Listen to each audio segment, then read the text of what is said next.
because I have to say that the support of folks on social media, people that have followed this crime, in particular folks in Sacramento, has been tremendous. I didn't know everybody was out here. I didn't know what to expect. It all kind of came to life as soon as there was an arrest. So one of the things I wanted to do, there's two things that I'm doing. One is I wanted to give back and talk about our crime in Ventura, because it's extremely different than what most people experienced in Sacramento.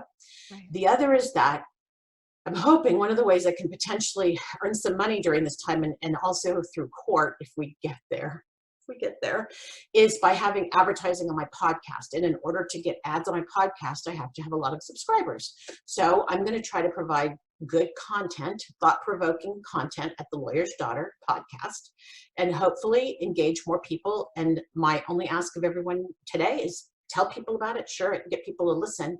That's how I'll do this. And it feels like a really fair way to make this happen and to be able to spread the news. And on the podcast, I'm going to try to dig into some of the topics that are leverageable. That's a horrible word, but useful to other people who might be going through some kind of experience like this. I do sometimes get emails from people who are living through their own nightmares. And my goal always is to see if anything I can learn can be extrapolated and used for others. And that's my goal. So to me, you guys joining me on this journey helps me in that way. That's fantastic. And that's a way you could absolutely provide support if you're wondering if there was something you could do. And it doesn't even cost anything. It's just social media. All right. So I think we have a quorum. I am going to start, and then we'll have questions at the end. Okay. So I am the lawyer's daughter. As you all know, my dad, I hope you know, my dad was a lawyer. Unlike one of the other victims who has a husband that's a lawyer, my dad was allowed to be a lawyer at home. So I grew up very young, learning how to argue, debate, and lose arguments because the lawyer always won. But it feels like the right name, because I feel like the thing that the voice I hear, or what's happening now since D'Angelo's been arrested, is I feel like for the first time, my dad and I are actually on the same team. And I often feel like I'm representing him and his voice in some of the things that I'm doing, especially as I'm digging deep and trying to understand what's going on and helping others understand what's going on as we move through this process. So I am the lawyer's daughter, very literally. Let's see if I get this working smoothly. So as I think about this story that I'm going to tell, and actually all the stories that are part of which ours is a part, this story to me is really a story about our humanity. In some instances, it of course is the most evil, unhinged aspects of our humanness, but in other ways, in some remarkable ways, the part that's given me a lot of encouragement and has lifted me up is the testament. This humanity is the testament to our resilience, our strength, and our tenacity. And that's, when I say our, I mean victims, I mean law enforcement, I mean every wingnut idea, like Paul Holz's idea and Larry Poole's idea, and I'll talk about those, but everything that's happened has been about our humanity. And it's in that construct that I want to share this story with you tonight. So this, I tried so hard to find a more current picture, guys, but one thing about my family is we're not so good at taking pictures. Like, it's one of the things we yell at each other about. This was in 2001 at my house. And that's Katie on top of my brother, Jay. He is my brother. He's was born in 1964. And then Gary, that's my mom, who, that's my mom. She looks really young there, but she's not young anymore. Poor mom. And then Gary and Colleen, that was his future wife and is his current wife. That's Gary, the one who found my dad. And then Colleen and her dog, who's no longer with us. And then me lying down in front, because the big girl always tries to find a way to not look like the big girl in the picture. So I've cropped the crap out of myself, but so be it. I got this body from my dad, so that's how it works. We started out a super normal family, like you might expect, totally white, 2 parents, 2.5 kids? I mean, 3 kids, my God, I don't know what they were thinking with 3 kids, but yep, 3 of us. And when I go back to look at these pictures, they're so 1960. So this is 1962. That is me, and I am still little. We're probably, I don't remember these times. We're probably still in this apartment in Ventura, and then we moved over to Santa Paula. which is a town that's just about 20 miles inland from Ventura, and it's even smaller. Ventura was small then. Now it's much bigger, but it was small then. And we lived in this cute house, 1200 Fern Oaks Drive. And you can see Jay down there. He's kind of down here in the bottom. And there's Gary just born. So this must be 1967. I did my best to try to group these as close as I could to the ages, but I'm guessing two. In 1967, my dad hired a secretary. And that is a key point in this story, because this, as you can see, that's his office and where we would go visit him. And he was an attorney in his own practice by then. And his new secretary was, of course, Charlene. She joined us as Charlene Doyle. She was married to Mike, I believe, at this time. And she was the coolest secretary, because all the other secretaries, and I hope none of them are on the phone, all the other secretaries were more secretary-ish, like with the cat eye glasses and the big, Reva was the one I remember most, but I loved her, the big red hair, big hair, and the glasses. And suddenly here comes what was called a sweet young thing back then. Charlene came walking in. Now she's married, so she doesn't look threatening or anything, but for me as a 5-year-old, she was completely hip, like the hippest person, coolest person, grooviest gal I knew. And she wore all the current styles, including mini skirts and oh my gosh, she just had long hair. That was a thing, to have the long hair. So she was this remarkable woman that was a big deal for me. And it's funny because Gary pretty much knew Charlene his whole life. It felt like I knew her my whole life too, because I was 5. That's not a big deal. I mean, I just remember she was new and that she was really cool. And so she was around, and we meanwhile, we'd come up to Sacramento. This is in my grandmother's front yard on Palm Drive in Sacramento. We would, that was the typical kind of big house with the big yard, with the big picnics where all the relatives came and everybody brought stuff. And so we hung out as a family for a long time. My dad's dad was up here in Sacramento too, so we would get to see him on occasion, not as much because his newest wife didn't particularly care for the Smith kids, but my mom would make sure we got a chance to see him when we could. Anyway, this is Christmas. That, ironically, after I didn't have a lot of these pictures because they were slides, because my dad shot a lot of slides. He's holding one of those slide viewer things, which for the youngins meant it's just a light box, but it's in a little tool so you can see the slides. He loved taking slides and taking pictures. I will also tell you, my mom still has this white Christmas tree in her Christmas stuff, and someday I'm going to have to get rid of it. But yeah, so that's the slide projector thing right there. I also recorded a podcast about my new bike. I found the pictures. This is the bike. And when I tell you it's big, I want you to see where that handlebar's hitting me in the shoulder. It is so big.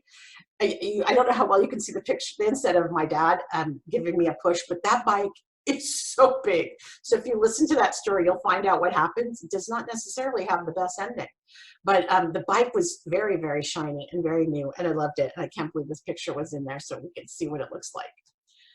My dad also has a really small family.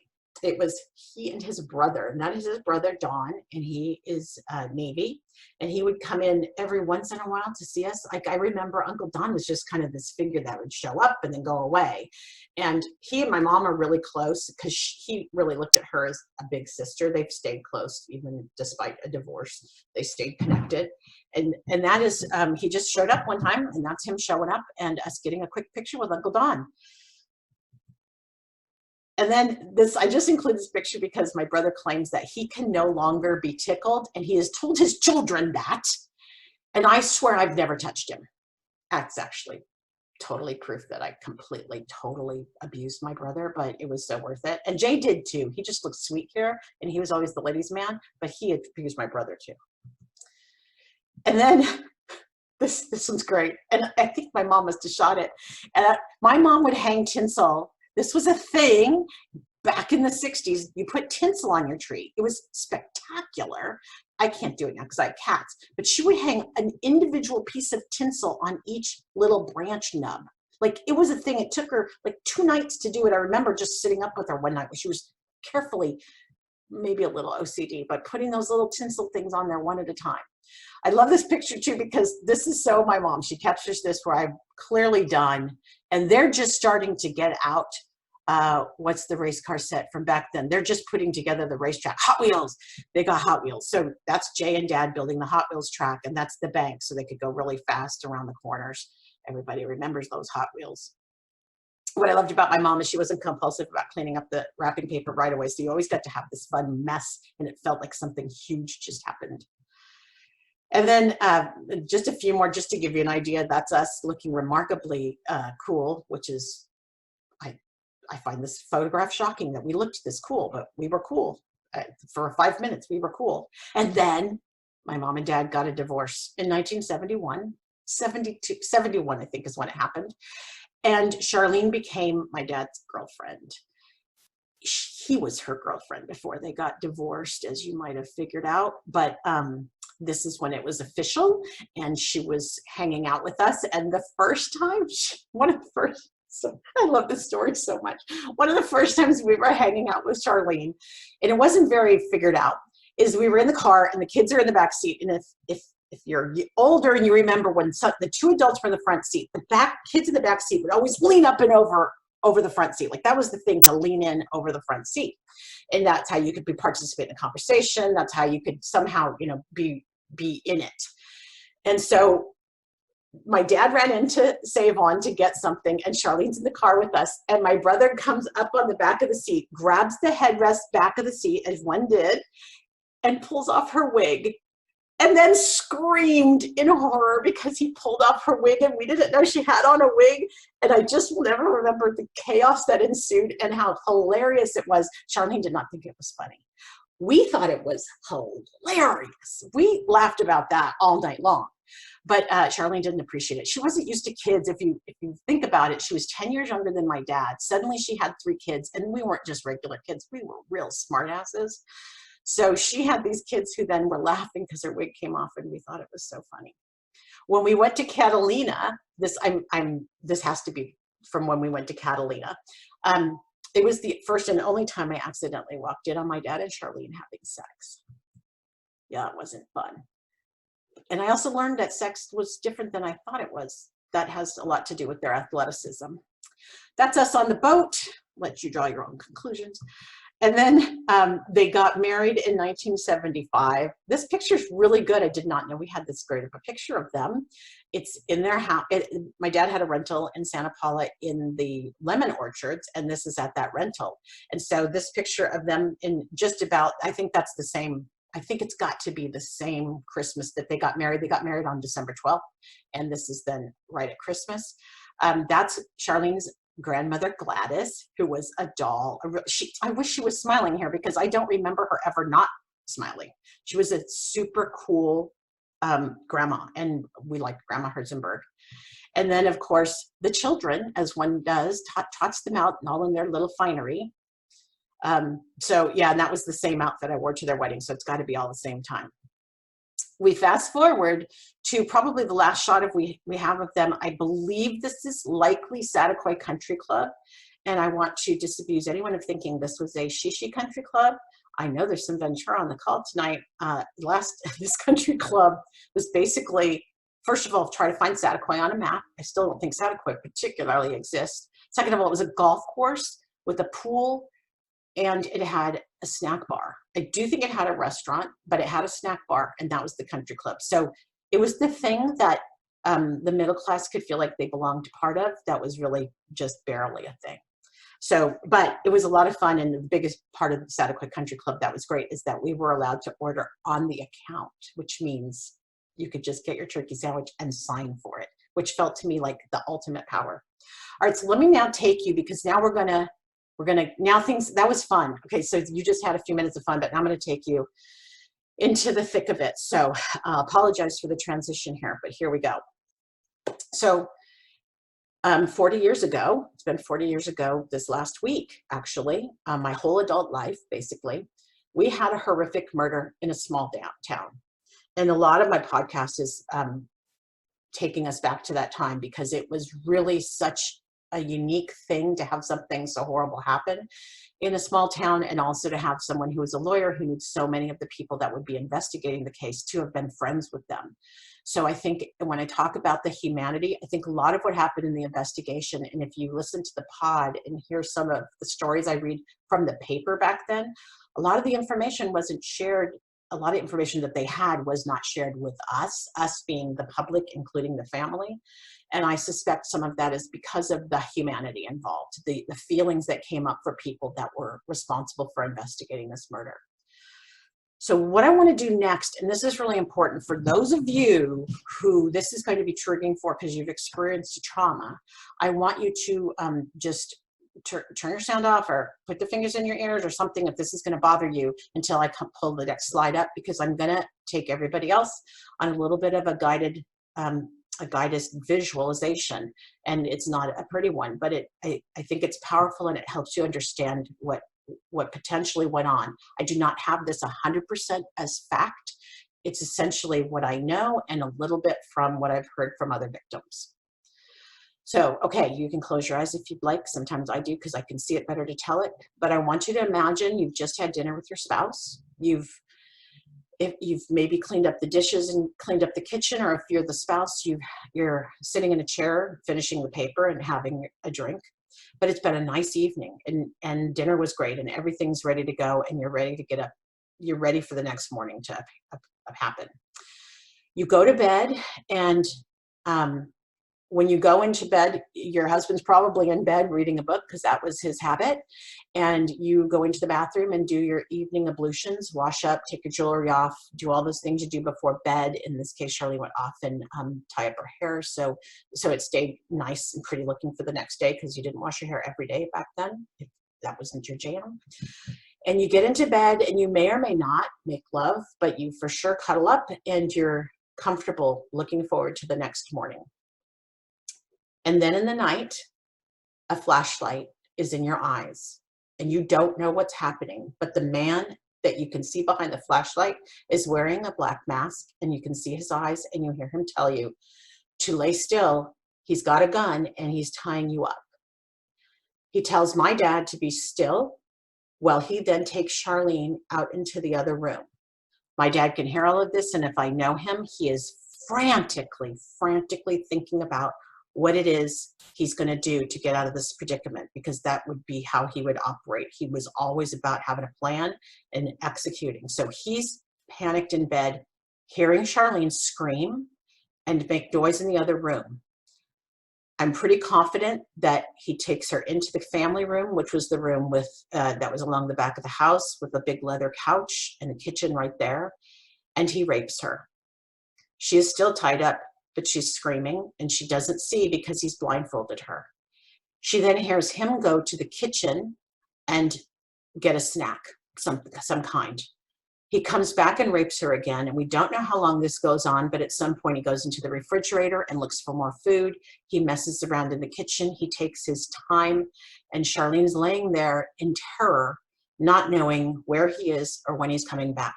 My dad has been told to be quiet and not to make 1 ounce of a peep, or Charlene will be killed. After I don't know how long, but I've heard a long time, Charlene is then finally brought back to the bed. My dad at this point is laying face down. I don't know if he was this way the whole time or not, but he is laying face down at this point, and the man takes a log and he smashes my father in the skull. Charlene hears this, likely feels the splatter on her face. She is laying face up in the bed. He then comes around, brings that log down into her face, smashing her skull, and then he brings the comforter up over both of them, and he leaves the log in the bed between them. Okay, you can open your eyes, come back. I'm gonna now take you, I'm not gonna go through that grisly stuff anymore, but I wanted to give you a feel for what I'm able to live with, and that's about the most I can put together without just losing it. And I have to tell you, we didn't know all of that when I was a kid. I just did Into the News podcast last night, and I just didn't realize how much they held back. We didn't know a lot of that. What they told us repeatedly is that the Smiths were killed in their sleep. And so I lived with that for a long time. What did happen instead, I mean, what did happen that I can account for is that my brother, Gary, who I'll show you in a second, that age, but my brother was responsible for mowing the lawns. And my dad's house is up here with the red arrow. This is a hill. You can't see this in a flat photograph, but this is a hill. These are avocado orchards and things. And this was my mom's house. And this is school behind us, Poinsettia Elementary. So really, as the crow flies, maybe we were a mile apart, but you had to go up. This was up, and you had to go up and up and up and up and up and even up some more to get to my dad's house. And that's what Gary did that morning. At noon, it was roughly noon, he got on his bike and he went up to mow the lawn. And Gary was looked just about like this. I found this picture that was taken in the spring of 1980. So I thought I'd give you I think we were doing this before my graduation or something, because I think that's why. The other pictures, this is the happiest one. In the other pictures, we look so sad and so stern. But that's how little Gary was right there. He's 12, Jay is 14, and I'm 18. And that's how old we were at that moment. And when Gary went up to the house that day, he walked in to find that, to hear the alarm going off. He went in the front door, and the alarm was going off. And this is the alarm, that's their alarm clock, not an alarm like a house alarm. That was like, nobody had those back then. Very rich people had them. But this was the alarm, like a digital clock that sits on your nightstand, and it's the kind you have to beat to hell to get it to shut up because it didn't really do snooze very well. That's the alarm that's going off. And Gary first is thinking, this can't be right. Why is the alarm going off? I'm here too soon. They don't expect me. So he backs off. Then he thinks, well, it's still going off. And he keeps walking back. And he sees them in bed as he peeks around the corner and still backs up thinking, I can't go in. They're just getting up. And then he realizes nothing's happening. Nothing's happening. As it turns out, at least based on what I reread last night, that alarm might have been going off since Friday. This is Sunday afternoon. That alarm may have been making that noise for that long. Gary walks in. He knows that they're in the bed. He lifts up a corner of the comforter, and he sees on my dad's shoulder right back here.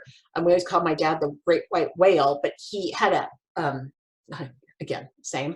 He had a scar on his shoulder, and Gary lifted that up and immediately recognized the scar. I think he saw a little bit of my dad's face, but not really, because it was into a pillow. So that pillow, as you might imagine, as blood, seepage and everything, that pillow had kind of come up. So Gary really didn't see them. He called 911, which he had just learned at school. It just was going into effect in Ventura. He called 911 right there from the bedstand. So that's right there next to my dad. And they told him asked him what the house number was. He had to run out and get the house number because who knows their parents' house number. And then Gary ran back in and went into the kitchen at this point, where the kitchen phone was, again, landlines, and told them the address. And then they asked him to go wait outside. As he did, so he would be, right here's the retaining wall. He sat here on the wall waiting for the police to come, and Judge Lewis and Claire happened to drive by, who were friends of my dad's. They lived up the street, and they saw Gary crying and stayed with him for a while. Coincidentally, my mom, who was out in her realtor car, Ford Fairmont, 1978 Ford Fairmont, thing was a beast. She went to check she'd been out. She just said, I'm going to just make sure Gary got up there because, well, a good mom. She wanted to make sure Gary got up there. As she drove up, the neighbors, of course, were all out. You can't really see them in this picture, but across the street, people were out and looking because it's now a commotion. And my mom asked, what's going on? And the neighbors did a neck cut thing, like they're both dead. So that's how mom found out. Luckily, I'm so glad she went up there because she was able to stay with Gary. And then they came home, and Gary came running into the house crying. And that's when my mom told us, Jay and I, that my dad and Charlene were dead. And I thought it was my dad first. And I thought Charlene had shot him because my dad had this stupid concealed carry permit because he once tried a capital case and he got death threats in trying that case. I hated that gun. And my dad and Charlene would sometimes get into big fights, but no, they were both dead.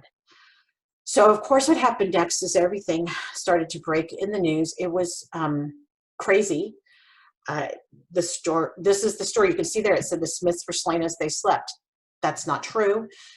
Gary did find the beaten pair in their Clear Point bedroom. Clear Point was this brand new development up on the hill. And This is the front of the house here. They both had Thunderbirds because my dad got leases. That was in trade for his law practice. And then right here is where the logs were, as I recall. And this is the little nuance here, because it's not like a log like people think firewood. It's from fruit trees, citrus trees, and they are a different kind of wood. But I mean, the density and the way they work, it almost feels more like a bat than a piece of firewood would feel. A piece of firewood can feel kind of prickly and hard to handle. Well, citrus wood is very different, and it feels very dense. And so that's what was sitting here outside the house. And this is the bathroom window that he crawled through. I believe that's what they decided. If this wasn't exactly how he got in, he also could have got in here through the garage door, which was accessible by him coming in ahead of time, which he had done, and leaving that open for himself. And then this is the back of the house. Their bedroom's right here. And then the kitchen and the family room would be right here, just where you expect, just that common layout where you have those 3 rooms, kitchen, family room, bedroom across the back. What I think is interesting, and when the police told me about this green belt, is the green belt, they absolutely had one. So this is, again, a shot from above. So you're not able to see the angle of the hill. It's about a 30% grade, maybe. I'm making that up because I really don't know how to measure grades.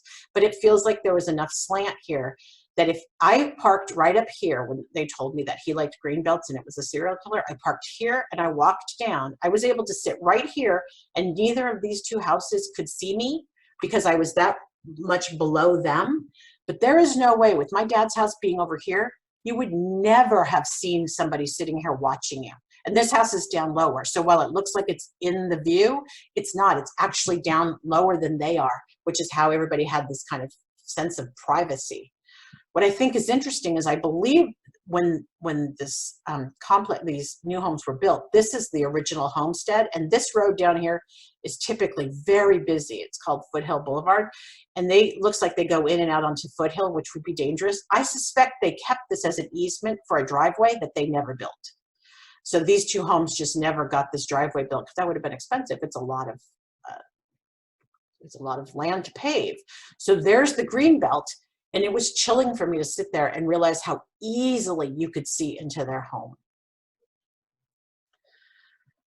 Right away, like within 2 days, I think, of the murder, I was a suspect. I would like to point out that that's Sharon Stone's body, which I've always kind of admired, but in my head on there. But I had to do a polygraph test. I get more mad about it now than ever. I mean, it really messed me up for a long time. I would say a good 10 years. I felt like a crap that people would have thought that I could have killed my dad. I mean, I felt really bad about that they thought I was such a horrible person. But what really angers me now as a grown-up, and now that D'Angelo's arrested and I know about all the other cases, is that they knew she had been raped that Sunday. There was absolutely no excuse for putting me through this. None whatsoever. So I did that. I probably did it much too flippantly because I knew I hadn't done anything and I couldn't even figure out what the heck was going on. But it really has been something that's been hard to live with. Okay, oversharing, Jen. So the funeral, again, murder in a small town. So law enforcement's moving on this like crazy. They're pulling out all the stops. They're working like nuts. Last night's podcast about in the news coverage of that, they talk about the hours and hours of the detectives were putting in. This all was moving towards this funeral on Friday, where they were going to have a ton of police in this crowd. And this picture doesn't really do it justice. Up here we're way up here at the front. I was taking care of Grandpa, and my mom was taking care of my brothers. My uncle was also there, but those 2 relatives are more the criers than I guess my dad was a crier too. My mom said that family, they're criers. I love men that cry, but my grandpa was just ruined.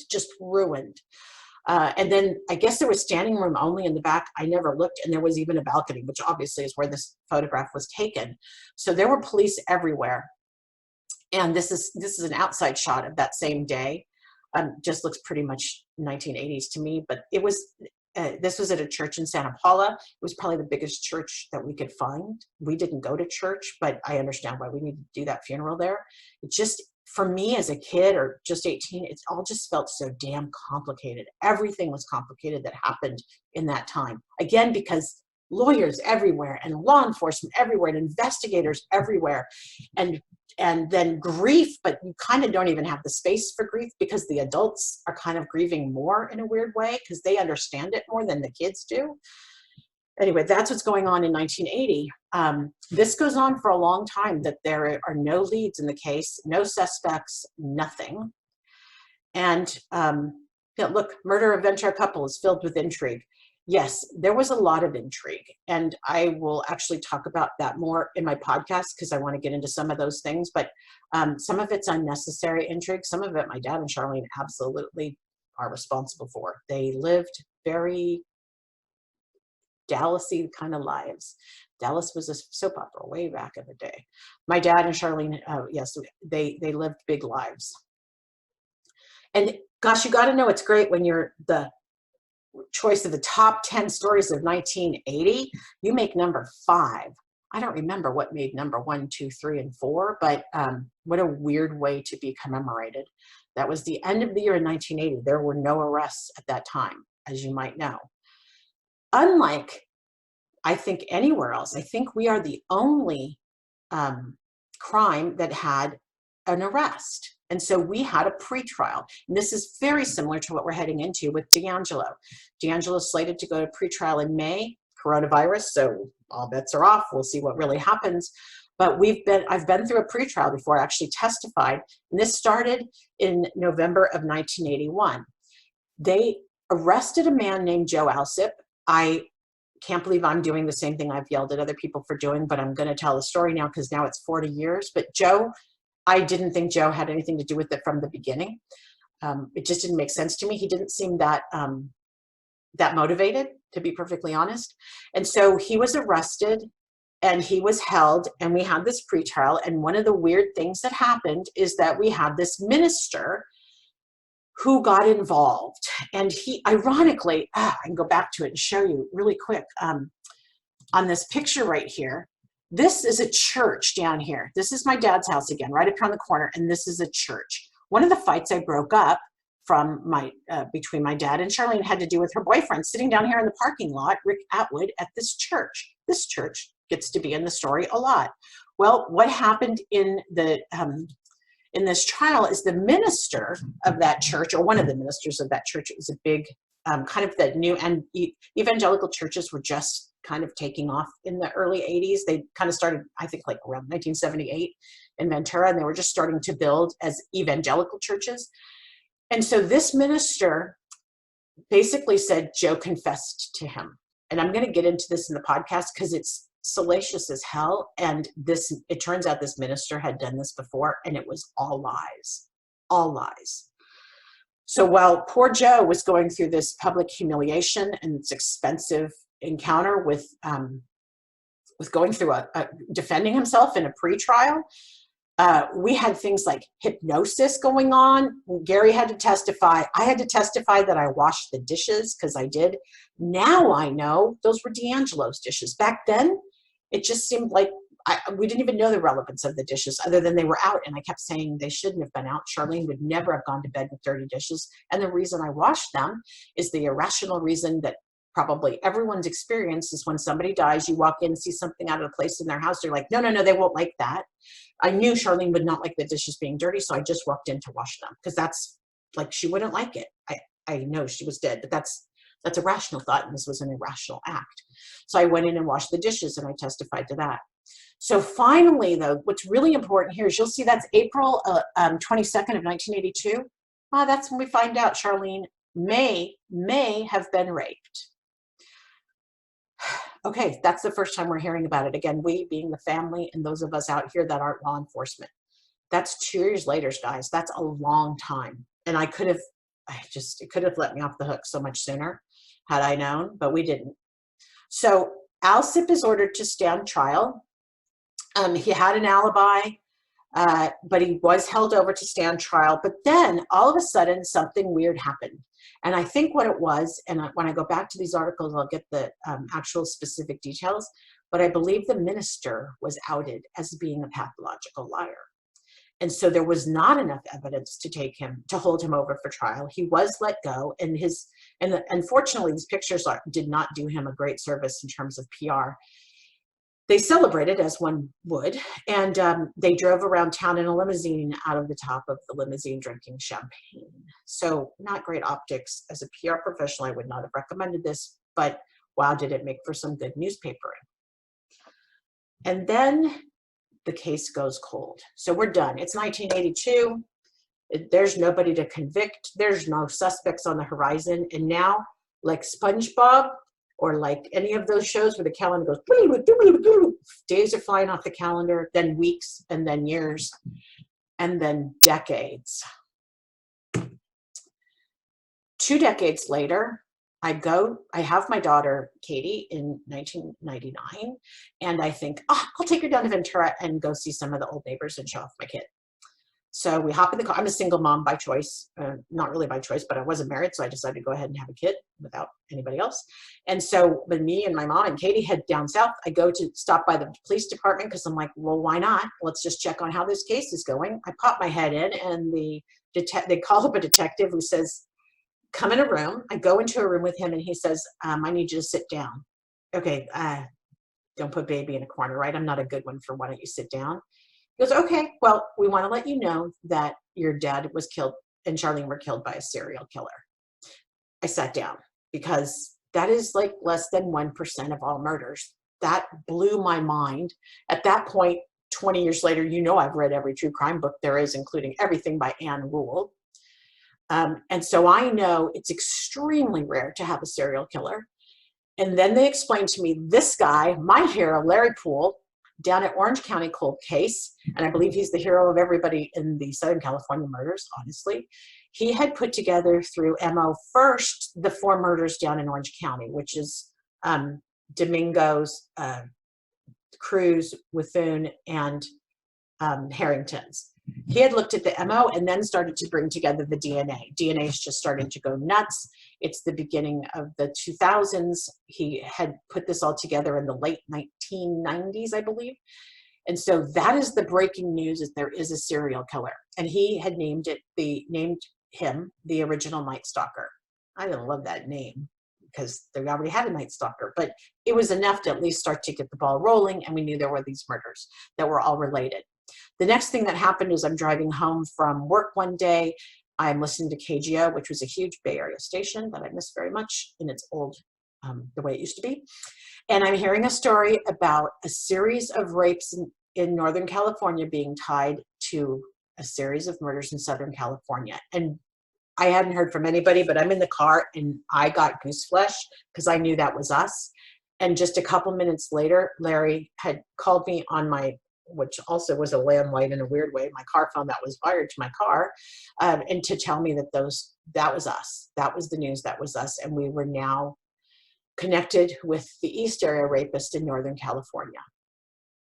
That was a big thing for me because I realized for the first time ever, I could potentially one day possibly meet some people who knew what my dad and Charlene went through. I didn't have any way to know that. They didn't even really know what day they died. It's still debatable which day they died. There's a lot we don't know about what happened with Dad and Charlene, but I thought, wow, someday maybe I could meet some of the people that lived through this and could tell me something about it. I didn't know how I'd ever find them. I was hoping maybe Larry Poole would connect me with someone one day, but Katie was still young and it just didn't seem a priority, but it was something I'd always held up hope for. I had always imagined meeting his victims, the survivors at that point, and someday. The next big thing that happens is we have the FBI. The FBI finally puts out a press release and goes national on the case, and that's in 2016.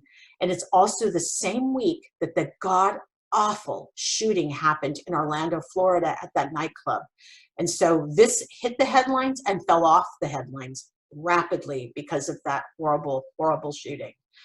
But it was still important because this started to build momentum in the case. I think it caught a lot of journalists' attention. I suspect it is around this time that Michelle McNamara started to pay attention to the case. I haven't gone back and looked at her dates on this, but I know she wrote something for LA Magazine first. I didn't ever read it or know anything about it. I've never even spoken with her.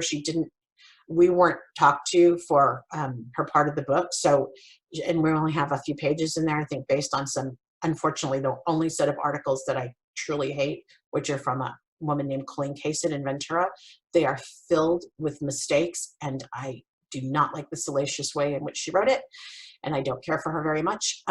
But that's unfortunately what Michelle based her research on, which is not a good way to base research. But it was important that the FBI got this out, because then, as we know, the next thing that happened was the arrest. So again, the Southern California murders are still, we're not all together. None of us are together. We don't know each other. I don't know anybody in Southern California. Ventura is far away from Orange County, really, if you think about it. It's on the other side of Los Angeles. And Santa Barbara was never really playing well with any of us particularly. So we didn't know each other as a group. And then we have all these folks in Northern California that I didn't even know how many were still around or if people would talk or anything. But we have this arrest happen. And the most amazing set of events then begins. And this is, again, when I talk about the humanity, and I do smile about this part, not just because this mofo is in jail, but I smile because then something happened that's amazing and really about our humanity. D'Angelo gets arrested. He's then brought into court. I, for the first time ever on the day of the arrest, after my district attorney from Ventura tells me it's a 100% DNA match with D'Angelo, so I can breathe for the first time in forever, since I found out there was a serial killer, it's the first time I'm really breathing. I put my old name together with my current name. So I was Jenny Smith up until age 18, and I kept that name anytime I talked to the press. Larry Poole would ask me to occasionally do press things. He was like our concierge, our booking agent. And so I would agree to do some of those things, but mostly nobody knew Jennifer Carroll in Northern California was associated with this except for close friends. And I had legally changed my name in 1980 not because of anything you might think. I changed it because there were a lot of Jennifer Smiths. And if you recall, General Hospital had a storyline with Luke and Laura, only Luke was dating Jennifer Smith, and she was totally mobbed up because her dad was with the mob. And I knew he wasn't going to end up with her anyway. She was just trash. And there was no way I was going to be just another Jennifer Smith. So I just dropped my last name, became Jennifer Carroll, and that's who I've been in on my whole professional life up here in Northern California. So the reporters came out of the woodwork in Santa Cruz. And one of the things, I love this picture because this is one of the things I've held on to ever since my dad died. One of the few things that we've been able to have. A lot of his stuff was put in evidence, including the whole wall of his bedroom. But Windrift cologne, very cologne-y. I'm gonna, let's see, let me just take a quick look. I just wanna make sure there's, hopefully there's, if there are questions coming, I can't answer them yet, but I will. So in the chat. Okay, so I was able to share what my dad smelled like. It's a good smell. It's a very cologne-y smell, but I can just open that. Well, first I can hold the bottle and feel it, but just that smell, as anybody knows, like when it smells like your grandma or somebody you really love, it's the best feeling. I might have frozen for a second. Can't tell. Let's see if I'm still here. Can somebody just come on and say if they can hear me? I can hear you. Oh, good. Okay. Okay, good. It's just this. Thank you. Thank you very, very much. Okay, come on, little slides. Advance. So we get to Sacramento and we go to court, and I was not there for the arraignment, the first one. I was actually with the reporter who was showing it to me live. But when we go to court, it's in the county jail. So we're not in a courtroom like you might expect. We're in the jail because the prisoners come down from the jail cells upstairs in an elevator, and then they let them out in what you've likely seen on television, this cage. So this is actually not our courtroom because I'm not allowed to take a picture of that. This is a courtroom where they let us come in and take pictures because they knew we kind of needed to, you know anything about psychology, kind of sometimes you need to master your surroundings. They were one time, they were awesome, and they let us into this empty courtroom first just so we could even go see what the cage was like, because we can't touch anything when we're going through the room, but it was really nice to be able to get up close and see it. So this cage, on the back of it is the door that D'Angelo always comes out of, and there's an elevator right there that brings him down from upstairs. So that's what we see when we go to court. But the thing that happened in court that was the best thing is that we all met. I got to meet for the first time other survivors, or I mean, sometimes I don't even consider myself a survivor, I'm like a victim, right? But I got to meet survivors. And it was the most powerful, I'm going to cry, but I'm going to try not to cry, but it was the most powerful thing in my life to meet these people, these women. And the woman I remembered the most was victim number 1. And I just connected with her. I can't even explain how it felt, but I felt so connected to her. We ended up sitting together when we were waiting for D'Angelo to come in, and her hands were shaking because, of course, it's her seeing him for the first time too. And we just held hands. And I realized she was watching what, from that first day, he came out here in the back in a wheelchair. We were kind of, I guess, expecting that. And I realized quickly he wasn't going to come here. I started to hear noise over here, and I grabbed her hand and just made sure I gently got her attention and said, I think he's going to come in over here in this cage. And so she was a little bit prepared for it, although I did hear her, catch her breath as he walked into that cage, and we saw him all for the first time, or many of us saw him for the first time. Many others had been there for the arraignment. To be together with those people was everything, and it's been everything for the last 2 years of my life. It's pretty much changed my life. One of the survivors has this yard that is as close to heaven as you can get. That is an oleander tree that's like a canopy, and the garden is incredible, and we are allowed respite there where we've come together, and I've talked about it in my blog, what it's like to be hanging out with the other victims, and how redemptive this process has been, and how healing. People started hearing about it. Reporters wanted to come. HBO wanted to come. At one point, we let them come. But it was maybe one of the most powerful aspects of this whole crime that I've ever heard of. And I think we're unique. I've actually heard that's very rare for survivors to come together like this and to have this sort of community. But it has been, for me, one of the most powerful things. And if there's any victims out there who've thought about coming but haven't come, or have thought about reaching out, please do. It is completely safe. You will be protected. And the community among us is just, we all look out for one another. We may want different things, and everybody's had a different experience, and we may want different outcomes when it comes to D'Angelo. But the thing is, the power of this primarily group of women coming together is we respect each other regardless of the outcome, and regardless of what everybody's been through. Everyone's had such a different experience, and yet everyone's entitled to have that, and everybody's entitled to have their own opinion. And what we're there is to support one another wholeheartedly regardless. And that has been, like I said, life-changing for me. Really quickly, a few quick snaps. Of course, 2020 came out. The reason I love this 2020 thing, there's 2 reasons I love the 2020 interview. Sorry, I'm sorry that we didn't I don't even know this reporter's name. We had a blast, but here are the 2 reasons why this was important. Oh yeah, baby, I got me some Paul Holes. I didn't even know who he was.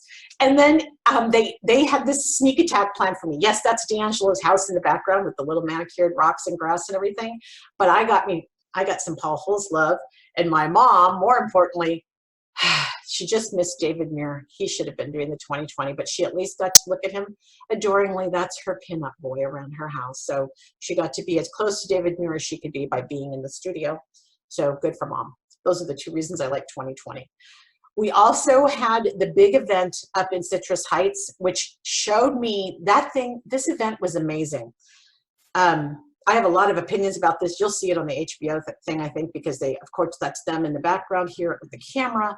And they reminded me they have my questions on there for HBO, because I was a little perturbed that there were 3 men sitting there and that men finished Michelle's book, because when you read Michelle's book and it's her voice, it's very distinctively her voice, and then it's very clear when it's not her voice. And I think it was a mistake that they didn't bring in a woman to help them. But they've been told, so my work here is done. What I loved about this was I found out for the first time what a murderino was. oh my God, do I love my murderinos? And people were so cool and asked me to sign their books. And so I did. And there's Joan right there showing the picture, the page that I signed with Charlene and my dad.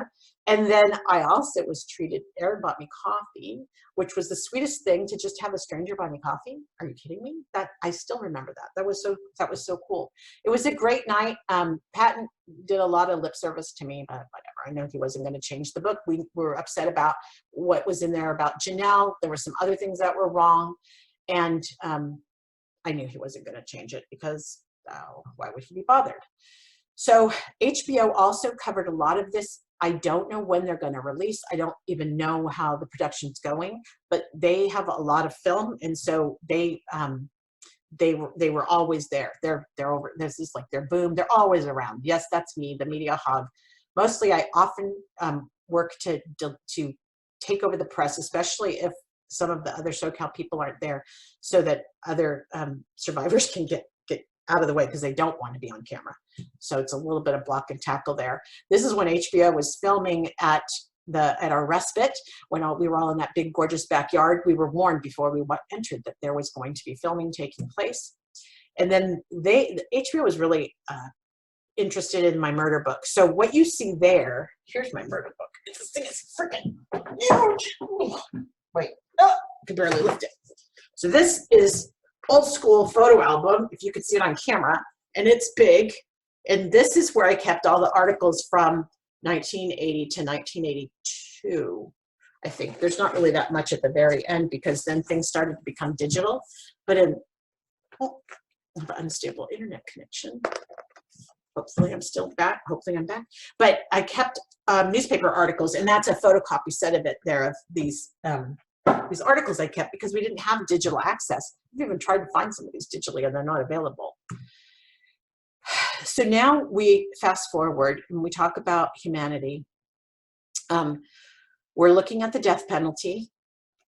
I'm not in favor of the death penalty, but I don't care. And I'm going to do a blog and podcast shortly about what it means to have the death penalty as part of our case. It apparently gets us some additional rights as victims. So I'm going to do that research and share it with you. But moreover, I really don't have a problem with him here getting the death penalty. It's the killing that I have a problem with. So I'm perfectly happy with him getting the death penalty. We don't kill anybody in California. And I think it would be very satisfying. What I'm a little bummed about, and I also did a podcast about this, about incarceration, is that with the death penalty, he'll actually probably have more privileges than he would have if he were in level 4, which is a level of Gen Pop, except it's not in general population. He would inevitably be in protective custody. But it is sometimes I do get satisfied with just being able to scare him. I just would like him to live in the fear that he managed to terrorize everybody else with. We also had Mr. Harrington. This is when the day of the death penalty, we had, I talk a little bit about the different kinds of victims that there are. And it's really important, because when we realized we were starting to be segmented, it upset us as victims. We don't see ourselves as being different. It doesn't matter if there's a murder or a rape or kidnapping or a whatever. Every damn person's a victim. And that even includes those of you that are convinced he was in your home, because I believe he was. Those of you who have had him steal stuff from you, peep at you, ransack your home, terrorize you. To me, all victims. But as victims start to get segmented, we realize there are victims that have pending counts now. So murder is one of the 26 counts. And those that don't have counts, so those are the rapes that are no longer chargeable because of the statute of limitations. And then I honestly really feel like we have the one special white male victim, and I don't mean this to diminish Mr. Harrington's pain at all. So let me be clear about that. What I am upset about here is that he had information before any of the women, and the women victims were asked to sit on that little bench behind him without understanding what was going on. And it was absolutely an exercise in privilege that I thought was completely and wholly inappropriate in this case, where we have been so absolutely democratic about harm, hurt, terror, and being victimized. I believe it should be democratic and fair. And I really got pissed that we got played for this one. And I took this picture because when I came out a little late because I was talking to my prosecutor from Ventura, and I thought, this looks really weird. And so I stepped down and took this picture trying to see actually if that was Mr. Harrington, because I surmised that it was. I don't think this will ever happen again. The prosecutors are very aware that this did not go over well, but it just shows you how easy it is to politicize something like this. And that's the part that I'm gonna keep an eye on, because I understand why politics are important when you're a district attorney, but on the other hand, politics are important when it comes to victims too. So I'm gonna stay on that one because that pisses me off. My dad, I'm just channeling my dad right now. So here we are. I'm wrapping up. Don't worry, we'll get to Q&A. The preliminary trial begins in May. Again, coronavirus is likely. What I suspect is going to happen is we're all going to get this big push, like our whole lives are going to get pushed. I hope even our mortgage payments get pushed. But it's going to be big when it happens. And the reason they want to move on this quickly is that, of course, we have witnesses that are aging, and there are a couple key ones. I know one really key one from Ventura that if we don't get his testimony, it's a big deal. So they're trying to do this as fast as they can. We also have to hope D'Angelo doesn't get the coronavirus. So there's that. Meanwhile, when I thought I'd be out talking to people, I printed these really cool cards suitable for framing. And this is the pivot for me because this has changed my life. And this is a story about humanity. And I think we can all make a difference, no matter how small. Actually, you made me now more than ever. I look at this, the Gen Z kids out there, some of whom are asshats at the beaches in Miami, and the other ones who are taking this very seriously. But we've left them a bit of a mess. Their future looks a lot different than our futures ever did. And so, as I work now to do more advocacy and coaching and things like that, I wanted to wrap up tonight with a way to offer you to be your best self. And so these beautiful cards that I can't hand out, they're just sitting in my carport. This is the sentiment that's on the back. And this is the part that I wanted to share with everyone. And that is to be your best self. And the first step in that for me, and this is from my point of view, is to embrace your authenticity. And what that means, it sounds really cavalier to say embrace your authenticity, but what I really mean is tune into what you value most. Now more than ever is a really good time to check yourself and see what your values are, and then live by those. If you believe in honesty, live it. If you believe in charity, live it. If you believe in fighting for the rights of those that can't fight, live it. But find and embrace your authenticity, your values, and embrace that authenticity. The next one is really important. It's to be trustworthy. I have worked in the cybersecurity business for a number of years now, and the big joke there is that nothing's trusted, just absolutely nothing. Then overlay a presidency where nothing's trusted, and we have leaders who aren't telling us the truth. The only thing we can count on is being trustworthy ourselves. So I encourage everyone to be worthy of that trust, and I think we can rebuild it, but we have to own being trustworthy ourselves. The next one's super easy, and I think it's a lifesaver, and it's the seek to understand. When Katie was about 2.5, maybe 3.5, her teacher came up to me and said, you know, there's the right way, the wrong way, and then there's the Katie way. She goes, always ask Katie, what's your idea? I swear to God, I still do.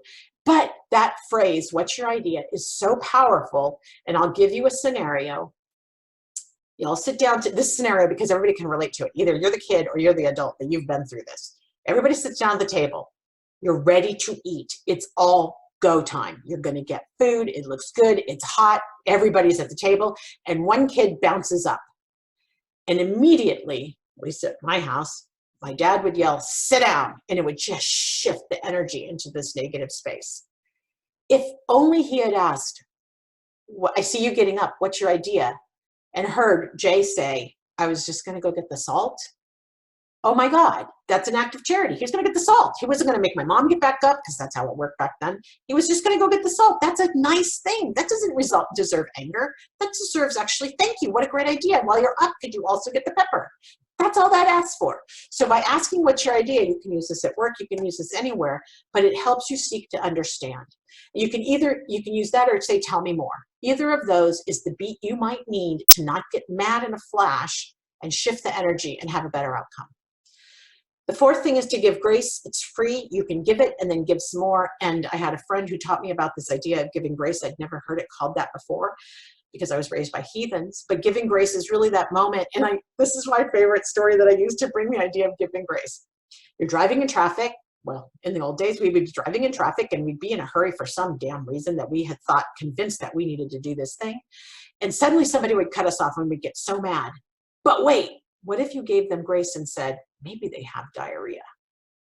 Tell me you haven't been there. Tell me you haven't needed to cut off traffic when you've been in that situation. You can just give grace, that moment of like, you know what? I don't need to win this one. Let's let them win. You just shift the energy again and you create a marvelous space. And whoever you give that grace to is so appreciative and it costs you nothing. And then the last one, of course, is to acknowledge your good fortune. This is becoming a little more powerful than I thought based on where we are now. As I sit here right now, I'm still able to breathe. The thing I do every night before bed now is check my breath. Is everything okay? Do I have a fever? No? Okay, good. But if you have abundance, and none of us, I think there's very few of us with abundance in all ways, but if you have, it's telling me the internet is unstable. Oh, wait 1 second. But if you have any kind of abundance where you can give of that abundance, please do. This is so the time to give it. And that's some of why I want to share and why I pod and why I write, because I want to share what I learn, hopefully to help others. So if you have anything that you can share, any abundance you can share, I encourage you to do so. Now is the time. So with that, I will stop yapping. Like I said, the biggest thing you could do for me is to spread the word about my podcast, spread the word about the blog, put out the good karma for me. I've certainly gotten it back from all of you. I so appreciate it. And I am going to shut up now, and I'll look in the chat for questions, and or maybe if you want to talk, we can try talking too. You have to unmute yourself and we can do that. But I would like to thank everybody for coming, and those of you that would like to leave now are welcome. And those who want to sit and chat, here I am. We'll do this. I've got my glasses on, so I think I can see. Hey, Jen, can you hear me? Yes. Question, ma'am? You can hear me? I can. This is Chris. Okay. So I'm going to say I've had a very emotional journey with you tonight. And for so long, up until tonight, your message, although I'm a victim, I've had a hard time connecting it to these terrible murders. I was like, oh, that cannot be that man. And tonight, I've connected it. So that's been a little difficult. You're going to make me cry. I'm already crying. But I admire you and the strength and the message that you have and your family's endurance. Like, it's such a powerful message. And I love you and I love everything. You've been so vulnerable and you've never shared this with me because you've always taken care of me. And so tonight I want to take care of you. And I guess I'll leave it at that. That's my Sacramento bestie, who I just met through all of this. There's one of the survivors right there. You heard her on The Man in the Window. That was Chris, and she is, Chris, I'm going to share that's your backyard. Chris is like, Chris and Carol Daly have been our caretakers, and they are amazing. Their generosity, their ability to just provide comfort is huge. So thank you, Chris, too. Absolutely. Love you. Love you, too. Other folks want chat questions? They can be all over the place, really. It's 40 years. I can handle it. So just unmute yourself and jump in. So I see one question here about why did he think he stopped the horrible acts? We talk about that. The victims talk about that because we're not sure. Many people in Sacramento will tell you he didn't stop. Many will tell you he was in their home in the early 80s. And while he didn't get caught, they are convinced they saw him in their homes trying. I suspect from my point of view, as I look at this as a whole, and I don't know all the crimes intimately well. In some ways, I protected myself from knowing the crimes because you just heard me talk with Chris.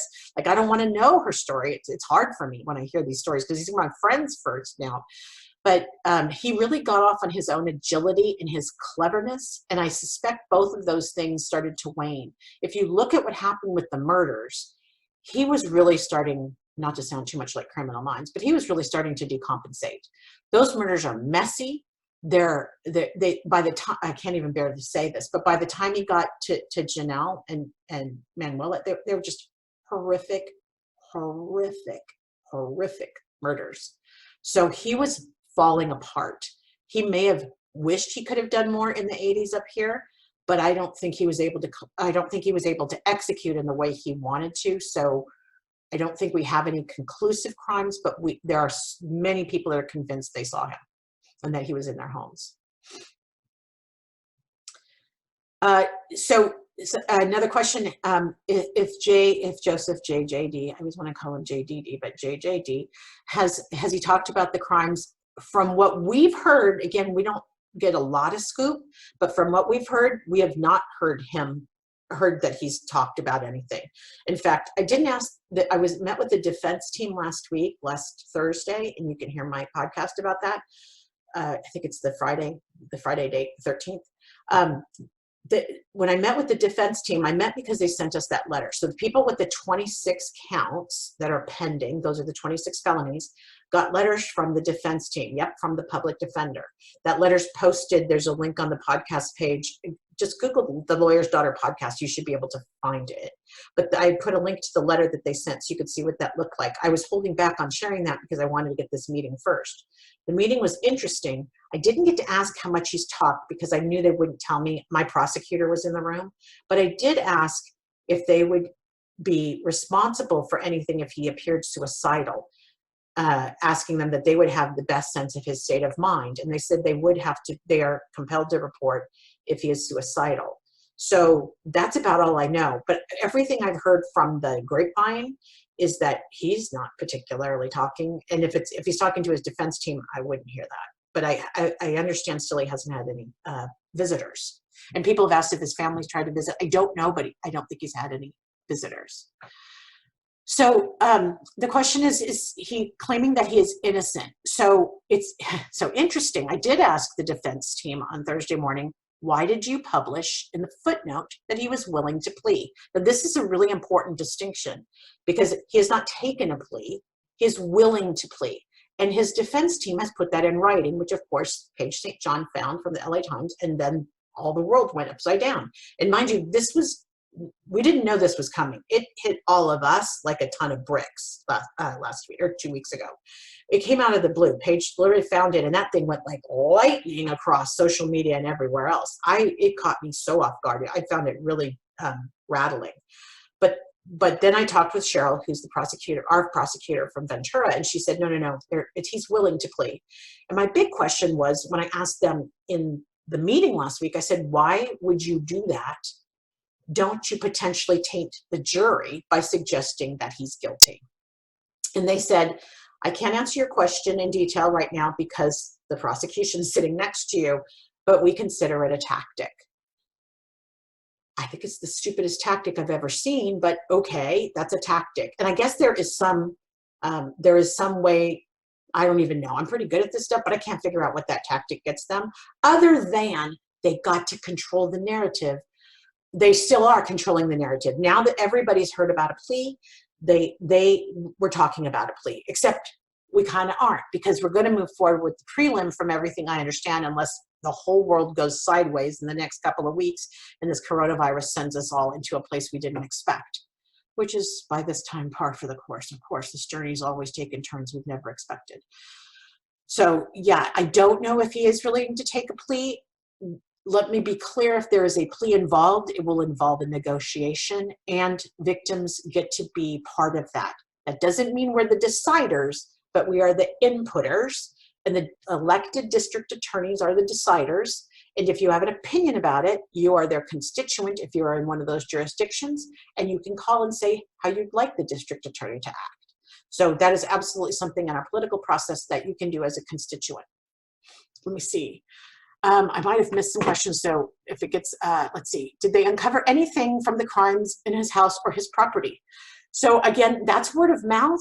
I have heard that they didn't, that they did not. So we have evidence from various crime scenes like ropes, knots,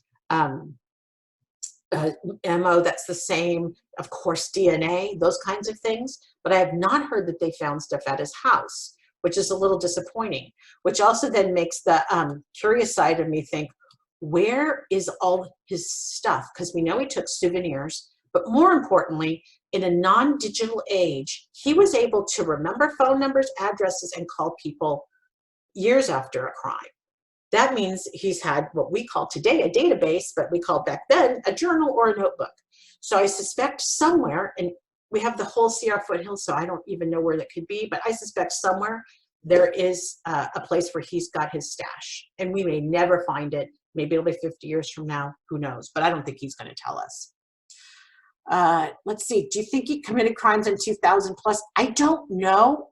I suspect as he lost his agility, there was an interesting conversation on Reddit, which is evil place. Be careful if you go there, but there's a subreddit called EARONS for East Area Rapist, Original Night Stalker. And I just talked about this, I think last night in the podcast from yesterday. Someone speculated who does mental health debriefings with prisoners, like what's the state of this prisoner as they're moved from one place to another. And they actually said there are sociopaths who are, and narcissists who are able to actually not be 100% that all the time, and could very well have had some sort of, I'm going to say moral, but I don't, D'Angelo wasn't moral, but could have had some sort of empathy for his children, and that is why he backed off. Also, he couldn't do it as well anymore. So that's another reason why he probably slowed down. Did he still peep? Yeah. Was he still an asshole? From everything I understand, yes. But very likely he didn't commit crimes because he thought he could get caught at that point. So interesting question, especially if there's any Ventura people on the line. How have my brothers been handling the last 2 years? So my brothers, like many of the men, the men involved with the rape situations and had wives who were raped, they don't want to talk about it. They don't want to talk about it. It does not make them feel comfortable. I know my brother's not thrilled about testifying. He absolutely will, but it would not be at the top of his list.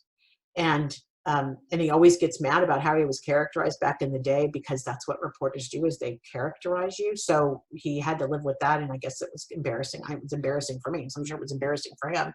And then Jay's the middle child. Thank God he's the middle child, because he always says, like, I'm not even in this. And I go, no, babe, you're in it. It's your life too. It's your journey as well. But he is, Jay's just always been the middle kid, and he has a different kind of resilience. And they both are married, and Jay's a stepdad to a great kid, and then Gary's got 2 kids, and luckily Gary's kids are still young. Sucker, he waited too long. I don't know what he was thinking, but and he's home with them now because we're all home. But we're all in Northern California, and like I said, they don't really talk about it, but they're doing great. Okay. These are always the good questions. Do you know what the connection was to Ventura and Santa Barbara? And we have a Boyna grad in the house. That's my high school too, Boyna. Let's see. So guess what? We don't know why.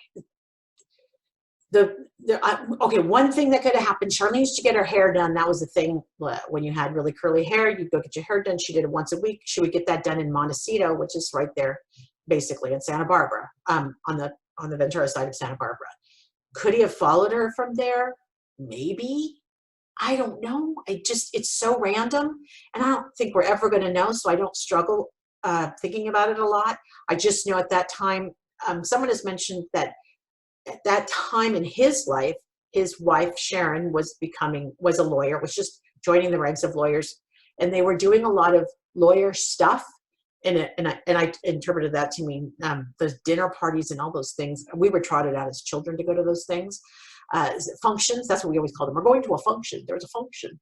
And D'Angelo didn't like going to those functions. I can't see him doing that very well. I don't see him as being a very good socialite.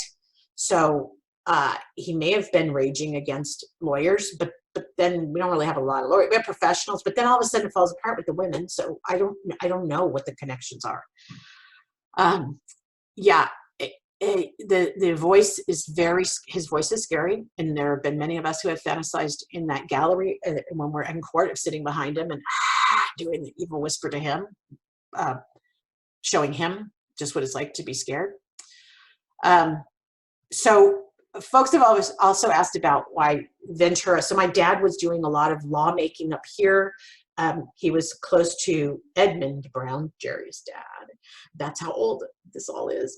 But he was doing, I think he did a car seat safety law.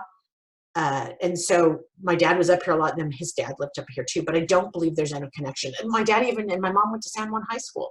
In fact, when I went to D'Angelo's house, mom was with us. The 2020 crew took us out there the first time, and mom was up here with me, and she goes, "Oh my God, your dad just lived like right there when we were going to D'Angelo's house. It was just that close."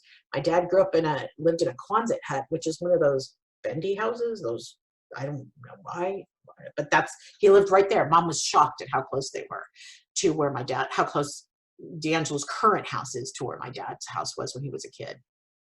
So crazy, crazy. Any other questions? Hey, Y'all Jen, know you can always ask me questions at my email. That's on my website, jcarroll.com. I do my best to answer them. I also am kind of a bit of a Twitter addict. You're going to get my politics there, but it's also fun. It's a good time on Twitter. I love folks that are, we have a good crowd on Twitter. So if you tweet, join us. It's just, I think it's J. Carroll. What I put? It's at the top. It's on this card right here. What is it? Hey, Jen, this is Lan. I have a question. Hi, Lan. How are you? Good. Lan goes back a long time with me, way back. Yes. So this is such a great comprehensive story. And I put in the chat that your family looked very Don Draper-ish a la Mad Men in the 1960s. So I love your dad's clothes. They're just absolutely awesome. And as Jen said, we've known each other for 30 years now, and it's a long time. And I've been one of the people I've privileged to actually look through the murder book that Jen was speaking about tonight. And the thing that Lisa and I were sitting here, and we just kept going, oh wow, we just kind of had these aha moments. The thing that really startled me was when you were talking about the dishes. You always talked about how neat Charlene was, and everything had to be in its place. And I think the assumption was that maybe they had not been able to clean up after dinner, and the dishes were in the sink, and that was uncharacteristic of Charlene. And the house was a little rumpled, so to speak. And that was also, again, very uncharacteristic of Charlene. So it was really interesting to hear how all of that has been put together. So yeah, isn't it like now? Lan was one of the few people that knew the whole story from my childhood, which is rare. And you're right. Yes, they did at first think, and you're right, that they did at first think that somehow they were interrupted in their evening ablutions somehow. Like, yeah, Charlene was cleaning the kitchen but got interrupted. But actually now we know that that's not the case. Hopefully it says internet isn't stable, but but now we know this was actually an MO. And by my understanding, my new friends' stories, I really have a better sense of what happened to them. And Martha, I didn't choose San Diego State because UC Davis was way better. And I do have another question, Jen. So knowing you as I do, I know what a righteous person you are and how you value the law, but you also want to debate it. So how do you reconcile the innocent until proven guilty with the fact that this is 100% a DNA match? That's got to be a little hard to wrestle with, I think, in some cases. I think so. It's so interesting that you bring that up, because I was just reading a book, and I can't remember what it was, but it was about defense attorneys. Since my dad worked in that capacity, I think I surprised the defense attorneys last week because they're like, "You're way too nice to us." And I go, "Well, I actually understand what you do. You need to do your job so we can fry his ass, right? Like, you got to do a good job at what you do as a defense attorney." But in this case, and I think DNA is really exceptional for this, and I do think it's a unique kind of evidence, but I think I've been saying DNA guilty, copyright, trademark, but I think there are certain circumstances when the evidence is so solid it's almost, I can't say it's comical because I know this trial and this process is vitally important. And let me explain why it's vitally important. Because I get to see people also say terrible things, and some people have said terrible things to me, particularly about Charlene. I know that there are still people out there who don't think we have the right guy. Some of those people I think are D'Angelo's relatives, but there are people who aren't convinced, or just the usual people who are cynical. So I think that's one of the reasons I am so gung-ho about this preliminary hearing, because at that point it will provide enough evidence, I think, not just DNA, but additional evidence that will bind him over to trial. And then we could negotiate a plea, because then everybody who's a doubter will know that we have the right guy. And so I don't know that it's rationalized, but it's more like how to use the law in a way that makes sense given the circumstances. I'm going to take just about 2 more questions, because you can tell when a meeting's over when everybody starts leaving. But that's not a criticism. That's just how it is. And I love that. But also, I'm going to collapse after this too, because I get my adrenaline going for these things. Let's see. Here's one. Do you think, oh, this is a good one. Do you think D'Angelo knew his DNA at the crime scenes would eventually catch up with him? I do not. In fact, here's one of my theories. See if you'd like about this theory. See what you think about this theory. So one of my theories is that D'Angelo was committing these rapes, and back in the day, they had a 3-year statute of limitations.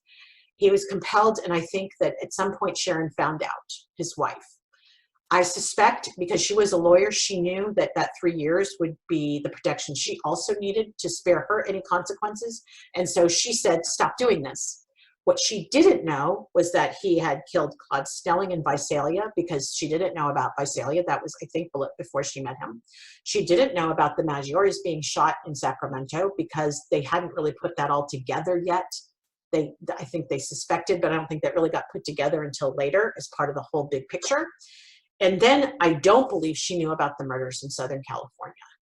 Then my theory says, okay, Sharon then finds out. So she thought she was safe, but then she finds out these other things have happened and he's responsible for felonies that can be charged for the rest of his life. She separates from him and tells him, you need to kill yourself if you ever think you're going to get arrested, which makes sense to me. He was 72 when he was arrested. That feels about right. He's lived a life. He's lived one hell of a life, a better life than the rest of us. And then he doesn't get to kill himself. So he's trying to do it in jail. Although last week I was told if he had wanted to kill himself, he could have done it by now. But I suspect the reason he's willing to plead is that he does not want to put his daughters, who still live in the Sacramento area, through the shame, humiliation, and embarrassment that they're going to face. And I feel for them. I really do. But they're going to hear it every day. And you cannot hide from that when there is a trial going on, even if it's a preliminary hearing. So that's my hypothesis. I don't think he thought the DNA was there. I don't think that was something he gave to you-know-what's about. Oh, some people like my wife theory. That's good. Okay. So I'm going to wrap up. I so appreciate you all taking your time on your coronavirus evening. Please, please stay healthy. Stay away from anybody who has the virus. I need fans, so I don't want any of you getting in any trouble. And join me on Twitter. There's also The Lawyer's Daughter on Facebook, but that's mostly if you just want to know what I'm publishing out that's new. And I thank you so much for coming tonight. It's been great. Good night, everybody.